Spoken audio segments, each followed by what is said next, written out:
and happy Pie Day. My name is Meli. I work at the Fern Ridge Library, and today I'm going to be making berry pie in celebration of Pie Day. Before we get started, I wanted to show you a couple of books that I checked out from the library that are some of my favorite books about making pie. The first one is Lomolino's Pies by Linda Lomolino. I love this book because it has insanely gorgeous photographs of pie, and it's extremely fancy. Whenever I'm looking for inspiration, this is kind of where I look. Another great book that we have at the library is Handheld Pies by Sarah Billingsley and Rachel Wharton. This one is really fun because you can make tiny pies. Sometimes making a big pie could be intimidating. I think tiny pies are really great too. Next up, we have America's Test Kitchen, The Perfect Pie. Great book because it shows a lot of really helpful step-by-step processes for making pies.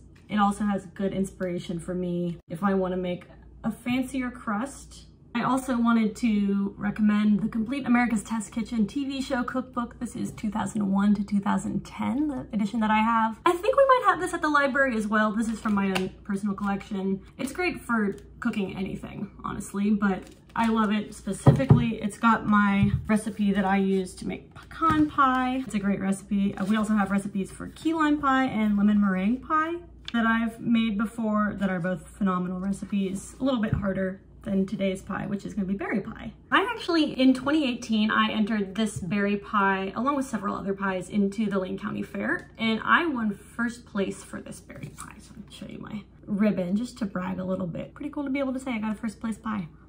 Actually, a couple of them. I also won for strawberry rhubarb.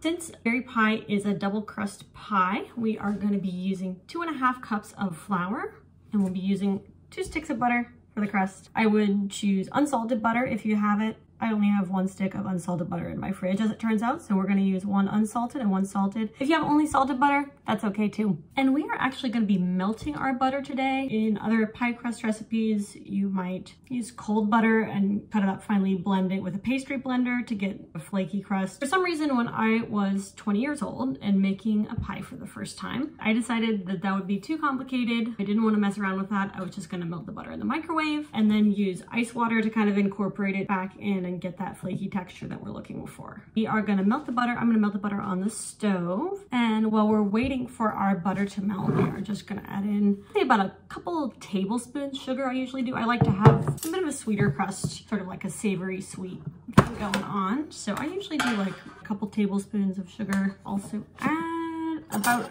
a tablespoon of salt. I always add way too much, and then I have to throw some in the sink.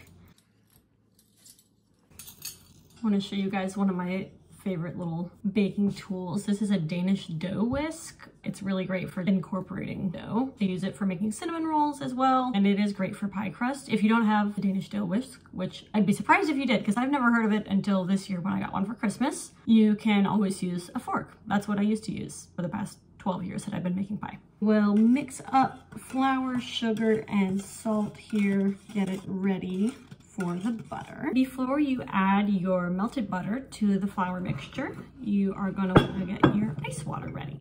We will use about 4 to 8 tablespoons of water. It's like our butter is about melted, so we'll add that in.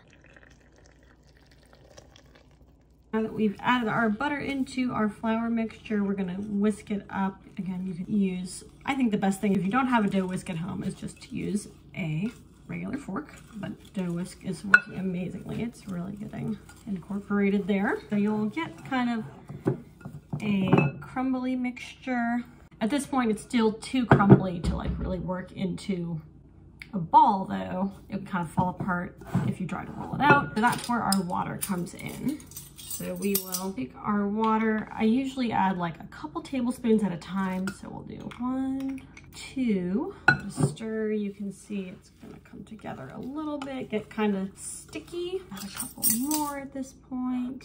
3 and 4 tablespoons of water. Starting to get to the point where if we wanted to stick our hands in there, we can form it into a more cohesive ball that we can then split up and roll out. I think I will add in 2 more tablespoons of water. So that's gonna be 5 and 6. I think that's all we're gonna need today. At this gooey. I will grab a little bit more flour, kind of sprinkle over the top, get my hands all floury.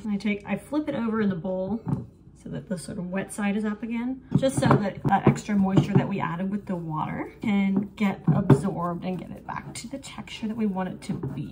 So this is my pie dough. It's starting to come together. This is one big ball. So what we're gonna do, we're gonna have a top crust and a bottom crust. So what I will do is kind of break this up into 2 pieces, roughly even, but if you have one that's slightly bigger, I usually do that one as the bottom crust because it's gotta go kind of down into the pan. I'm working to make them almost even. So this one feels a little bit bigger. So this is gonna be our bottom crust. Once I've got these 2 ready to go, I will just kind of sprinkle a little bit more flour on both of those so they're not so sticky. In order to roll out the dough, I will use wax paper. That makes it easier to transfer from once you have it rolled out into the pan. I like to roll out enough that I have plenty of extra room to work with. You kind of imagine the bottom pie crust on there. This is gonna be our bottom layer. Then I do about double that so we can fold it over. Big key here. And that. We will take our larger ball of dough, put it down in the center, and just basically like you're opening a book, just like at the library. Here, the wall on your wax paper here, and then you can kind of fold it over so it's even, and then you can sort of press down to flatten it out. I'm pushing down to flatten out the dough circle with my hands as much as I can before I get started with my rolling pin. And I'm still trying to keep the dough in the center of my little wax paper fold. We're gonna roll out our dough. I'm gonna kind of hold it with my hip, hold it in place, because otherwise it wants to slide all around the counter. Roll out the pie crust, rotate things around a little bit as I go. You do want to make sure that you roll your pie crust out wider than the pie pan, because again, it's gotta go kind of in to the pan, and then you want a little bit extra on the outside as well, kind of hanging over the edges. We've rolled our pie crust out to be bigger around than our pan is going to be. Oh, hey, also, don't forget to grease your pie pan. This is important. Otherwise, you will have a delicious pie that is stuck to the pan. I am ready to transfer my bottom crust into my pan. I have this crust rolled out and it's got wax paper on both sides of it right now. What I like to do is tear. So I basically like open this up so that one side has the wax paper on the bottom, but on the top, no wax paper. Throw it aside, we don't need it anymore. So now I have a crust with wax paper on the back and no wax paper on the front. I want to take the bottom layer of wax paper off of that pie crust, so the pie crust is just in the pan now. If it cracks or tears at all while this is happening, don't worry, you can always just sort of patch it back up with your fingers. It's very forgiving like that. And just remember, if it is an ugly pie, it's still going to be a tasty pie. Here you can see we've got that bit of an overflow with some extra dough hanging over the edge. That's going to make it a lot easier for us to attach that top crust to the bottom crust and seal the pie once we've got our filling in.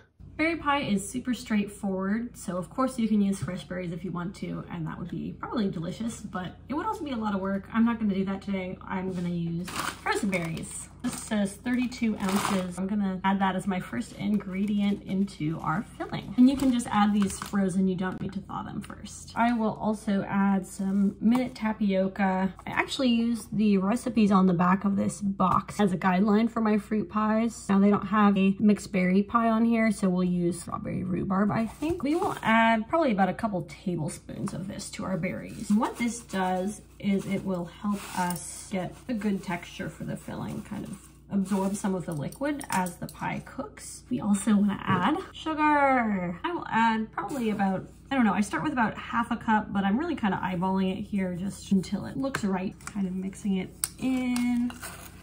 I'll probably add a little bit more, about another half cup, but we can add it in as we go, kind of mixing through. And that sugar will help to wake up the berries and get the juices coming out. When I'm throwing together a fruit pie like this, I also like to make sure I add a little bit of lemon juice. Makes the berries a little bit more tart, so you get this nice balance of flavor of sweet and tart. We will probably add, I'm gonna say like a tablespoon of lemon juice. As I've added the lemon juice and as I've gotten the sugar started, the berries are starting to melt a little bit more. We have our bottom crust back, have our filling. We're just gonna go ahead and dump it in.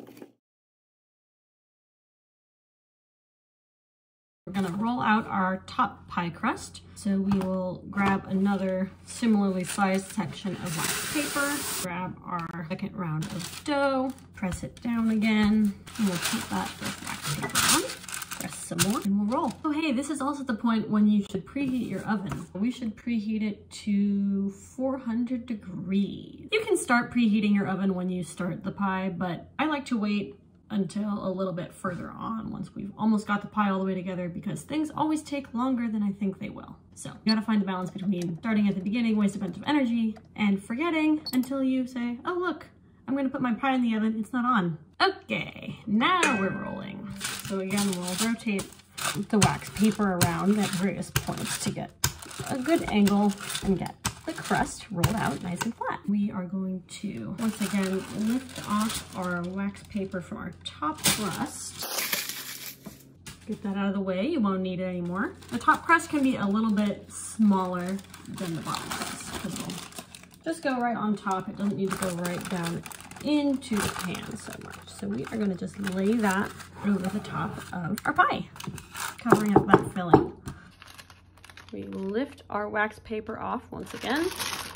Ooh, carefully probably. And we're ready to seal our pie. We've got a bottom layer. At this point, it's been in contact with the frozen berries, if you're using frozen berries, so it's kind of brittle. It helps to kind of massage that with our warm fingers as we go along. And then we have a top layer, which should be a little bit warmer. First, we're gonna be cutting this down and then folding over the edges, and then we'll seal it.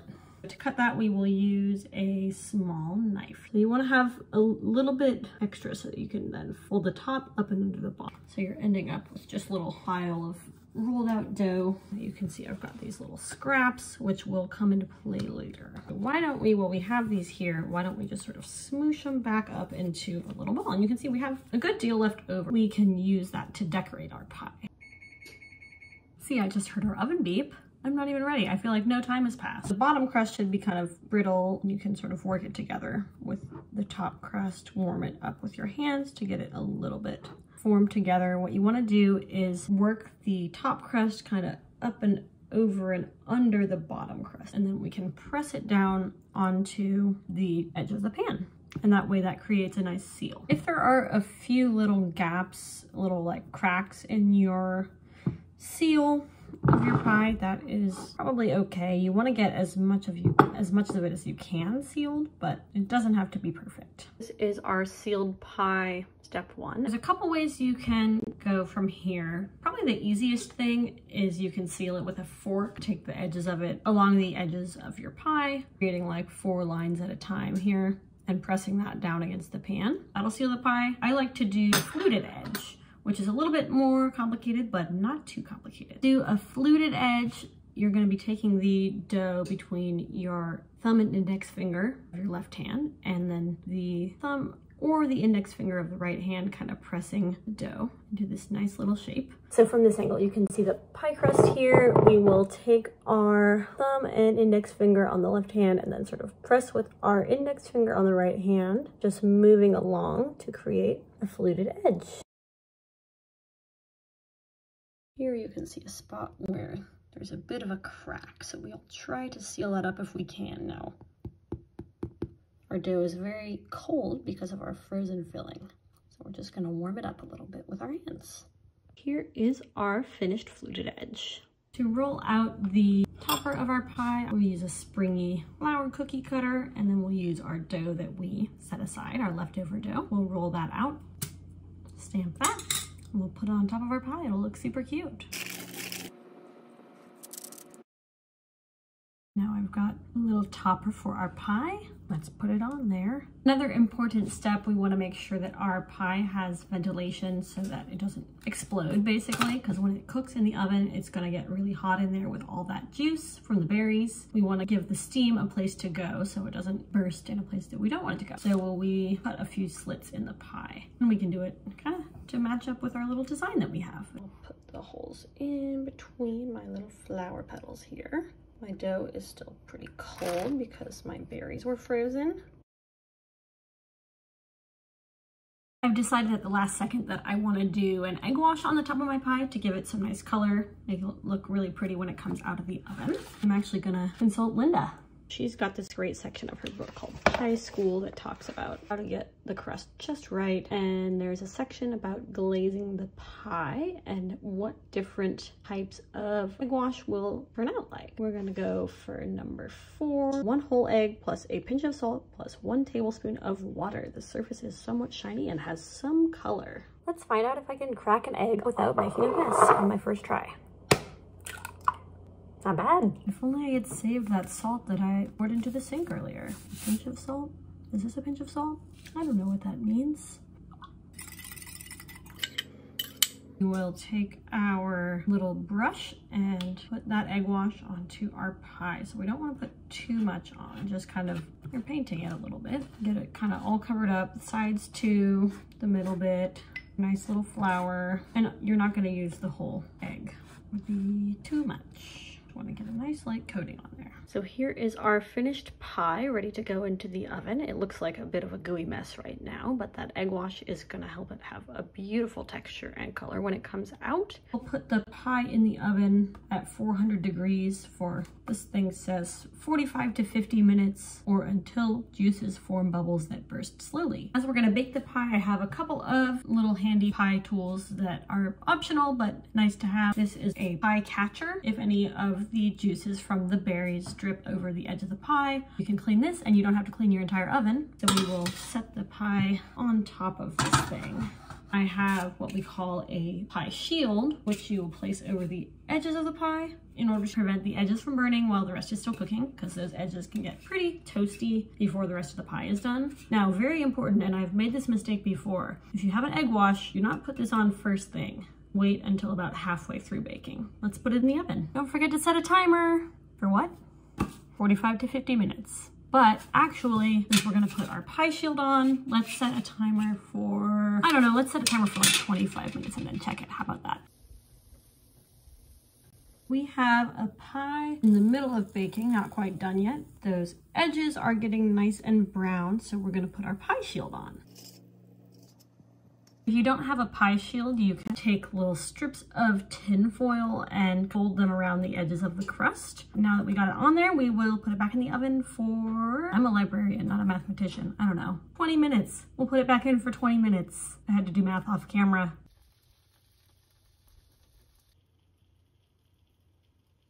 We will take off our pie shield with our oven mitts, and we have a beautiful pie. As tempting as it may be to cut into it immediately after taking it out of the oven, you'll probably burn your mouth if you do that. Also, letting it cool for a little while will give it time to let those berry juices congeal. Let's cut into it once we've let it sit for, I don't know, until it's like warm, but not too hot.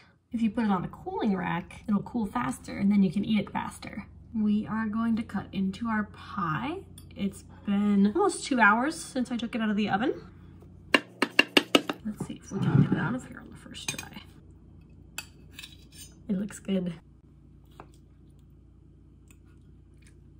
Oh yeah, it's good.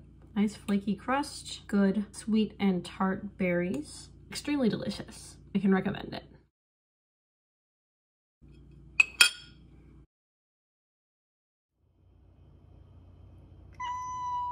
Happy Pie Day, everybody! Hope you enjoyed the recipe.